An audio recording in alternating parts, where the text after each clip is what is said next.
নমস্কাৰ এয়া প্ৰতিবিম্ব লাইভ ষ্টুডিঅ'ত মই কুমাৰ দেৱিদ দাস অনিশ্চ সত্ত্বেও আমি আপোনালোকক এনে কিছু খবৰ দিবলগীয়া হয় যি খবৰসমূহে জোকাৰি যায় সম্পূৰ্ণ সমাজখনকে আজিৰ তাৰিখত নাৰী সমাজ আচলতে ক'ত সুৰক্ষিত নিজৰ ঘৰখনতে আপোনজনৰ ওচৰতে আজিৰ তাৰিখত পদে পদে লাঞ্ছিত হ'বলগীয়া হয় বা আতিশয্যৰ সন্মুখীন হ'বলগীয়া হৈ আহিছে নাৰী তেনে ঘটনাই আজি কিছু সময় পূৰ্বে পোহৰলৈ আহিছে মোমায়েকৰ হাতত এগৰাকী কিশোৰীয়ে সন্মান হেৰুৱাবলগীয়া হৈছে মৰিয়নিৰ পৰা আহিছে আমালৈ এই খবৰ মোমায়েকৰ কামনাৰ বলি হ'বলগীয়া হ'ল 12 বছৰীয়া এই কিশোৰীগৰাকী ঘৰত কোনো নথকাৰ অৱস্থাত মোমায়েকে এই কন্যাটিক ধৰ্ষণ কৰে মৰিয়নিৰ শিলিখা চাহ বাগিচাত সংঘটিত হৈছে এই ঘটনা অতুল তাঁতী নামৰ এই লোকজনক ইয়াৰ পাছতেই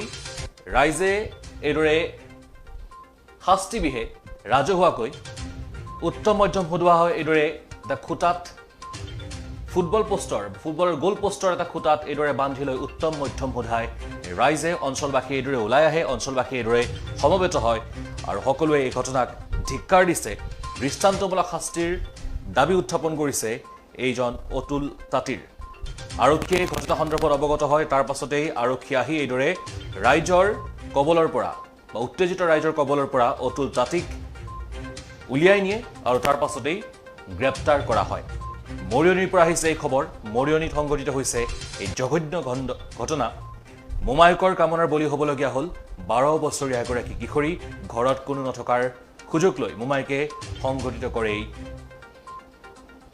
অমানসিক কাণ্ড আত্মীয় স্বজনে কি ক'বলগীয়া আছে স্থানীয় লোকসকলে কি ক'লে ঘটনা সংক্ৰান্তত এবাৰ সেয়া আপোনালোকক শুনাবলৈ যত্ন কৰিছোঁ আহিলে চাকি ঘৰলৈ চাইছে কোনো নাই ঘৰত ইয়াক আকৌ অকলে পাই পিনি তেনেকৈ কৰিলে কৰি পিনি আকৌ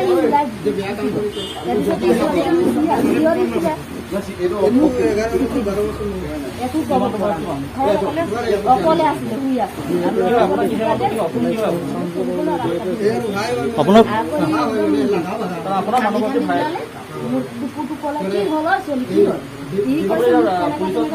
মামাই বোলে দেখুৱাইছো আৰু আকৌ মোৰ ঘৰত গৈ পিনি যে ভাত পানী খাই পিনি মই সদায় ঘৰত থাকো একো কৰিব পৰা নাই আজি মই হৈছে কামলৈ ওলাম আপোনাৰ কোন হয়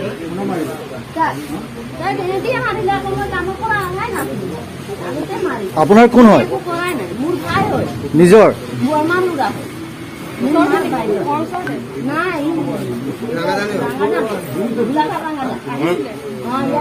ছোৱালীজনীৰ মোমায়েক হয় কি নাম মানুহটোৰ অতুল কি লিখে কিমান দিনৰ পৰা ইয়াত আছে বহুত দিনৰ পৰা আপোনাৰ ঘৰত প্ৰায় আহি থাকে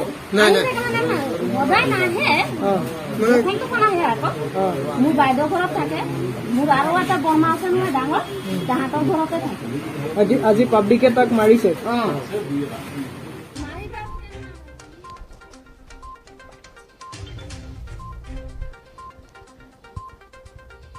নিজৰ ভায়েকে এই ধৰণৰ কাণ্ড সংঘটিত কৰিব পাৰে বুলি কোনগৰাকীনো বায়েকে আচলতে কল্পনা কৰিব পাৰে বিশ্বাসত কন্যাটিক এৰি দিছিল এই মোমায়েকৰ সৈতে উমলিবলৈ বা মোমায়েকক অভিভাৱক হিচাপে তাইৰ দায়িত্ব ল'বলৈ কিন্তু সুযোগ বুজি এই ধৰণৰ ঘটনা এইবাৰে প্ৰথম নহয় প্ৰায় এই ধৰণৰ কাণ্ড সংঘটিত কৰি আহিছিল বুলি আত্মীয় স্বজনে এতিয়া উল্লেখ কৰিছে এই ঘটনাক লৈ সমগ্ৰ এই শিলিখা চাহ বাগিচাত এতিয়া চাঞ্চল্য বিৰাজ কৰিছে আৰু কৈছোঁ যে ৰাইজে কেৱল এইদৰে ৰাজহুৱাকৈ উত্তম মধ্যম সোধাই শাস্তিতে সকলো যাতে সীমাবদ্ধ নাথাকে দৃষ্টান্তমূলক যাতে শাস্তি বিহা হয় সেয়া এতিয়া দাবী তুলিছে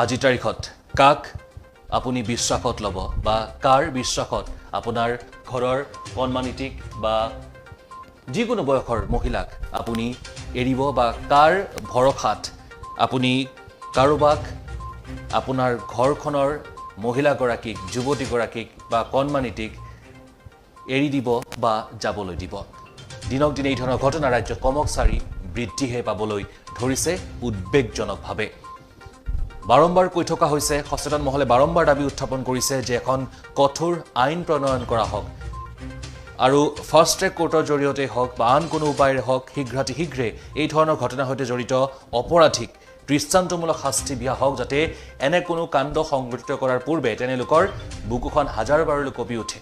কিন্তু আইনৰ সুৰুঙা থকাৰ বাবেই, আমাৰ লেহেমীয়া আইনী প্ৰক্ৰিয়াৰ বাবেই এই ধৰণৰ ঘটনা সংঘটিত কৰিবলৈ যেন ভয় সংকোচ আজিৰ তাৰিখত কোনো এনে জঘন্য মানসিকতাৰ ব্যক্তিৰেই নোহোৱা হৈ পৰিছে। আমি এই প্ৰতিবেদন সামৰিম, তাৰ পূৰ্বে আমি যদি সম্ভৱ হয় আমাৰ হাতত মজুত থকা এই ঘটনা সংক্ৰান্তীয় আন কিছু প্ৰতিক্ৰিয়া তথা ভাষ্য শুনাই দিবলৈ যত্ন কৰিম। কোনে কৰিলে বেয়া কাম? অতুল কৰিলে। অতুল কি লিখে? কাটি কোন হয় ল'ৰাটো? কোন হয়? ৰাঙাজানো হয়। ইয়াত কাৰ ঘৰত থাকে? এই ছোটৰাম ঘৰ। হা? দিলীপ কাটি।